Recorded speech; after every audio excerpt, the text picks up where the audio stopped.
સિદ્ધપુર ભારત વિકાસ પરિષદ દ્વારા છાવા પિક્ચર સામૂહિક રીતે જોવામાં આવ્યું। ભારત વિકાસ પરિષદ સિદ્ધપુર દ્વારા ઉત્તર પ્રાંત અધ્યક્ષ ઉર્વેશભાઈ પંડ્યાની અધ્યક્ષતામાં છાવા પિક્ચર ખૂબ જ મોટી સંખ્યામાં જોવા માટે સામૂહિક રીતે ગયા હતા। આ પિક્ચર જોવા માટે સિદ્ધપુર નગરના ખૂબ જ મોટી સંખ્યામાં ભાઈઓ તથા બહેનો હાજર રહ્યા હતા।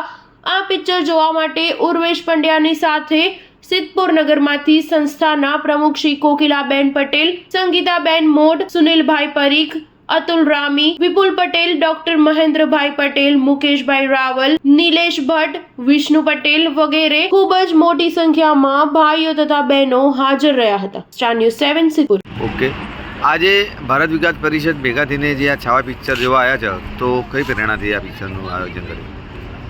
ભારત વિકાસ પરિષદ સિદ્ધપુર નગરની એક ટીમ ખૂબ મોટી સંખ્યામાં આજે છાવા પિક્ચર જોવા માટે અમે અહીંયા આવ્યા છીએ।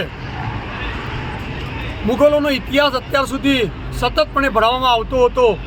મુગલોના કાર્ય, મુગલોનો ઇતિહાસ અત્યાર સુધી આપણા પુસ્તકોમાં બાળકોને ભણાવવામાં આવતો હતો। ખરેખર એ આપણી સાચી સંસ્કૃતિ નથી। આપણી સાચી સંસ્કૃતિ આપણો હિન્દુત્વનો ઇતિહાસ છે, શિવાજી મહારાજનો ઇતિહાસ છે, સંભાજી મહારાજનો ઇતિહાસ છે। એ જોવા માટે, એ પ્રેરણાથી ભારત વિકાસ પરિષદ સિદ્ધપુરના સભ્યો આજે અહીંયા આવ્યા છીએ। આ ચલચિત્ર માટે, આ પિક્ચર માટે હું નાનકડી વાત કરું, જો સંભાજી મહારાજે વિચાર્યું હોત અને સંભાજી મહારાજે એ મુગલોની શરણાગતિ સ્વીકારી હોત તો એમનો સિંહગઢ, એમનો સજ્જનગઢ, એમનો રાયગઢ, એમનો પ્રતાપગઢ, સાતારા, વાઈ, આ બધો વિસ્તાર અને સમગ્ર મહારાષ્ટ્ર અત્યારે બિલકુલ એમના કબજામાં સારી રીતે રાખી શક્યા હોત। પરંતુ એમને હિન્દુત્વનો અને આગામી પેઢીનો વિચાર કર્યો। આગામી પેઢી, 200 વર્ષ પછીની મારી હિન્દુ પેઢી, મારો હિન્દુ સમાજ શું કરશે એનો વિચાર કરી અને વેદના સહન કરી અને મુગલોના સામે સરેન્ડર ના થયા, મુગલોના પગમાં પડ્યા નહીં અને એમને હિન્દુત્વ પકડી રાખ્યું। એ કારણથી જ આજે હિન્દુ સમાજ ઊંચું માથું રાખીને આ સમાજની વચ્ચે આપણે જીવી રહ્યા છીએ।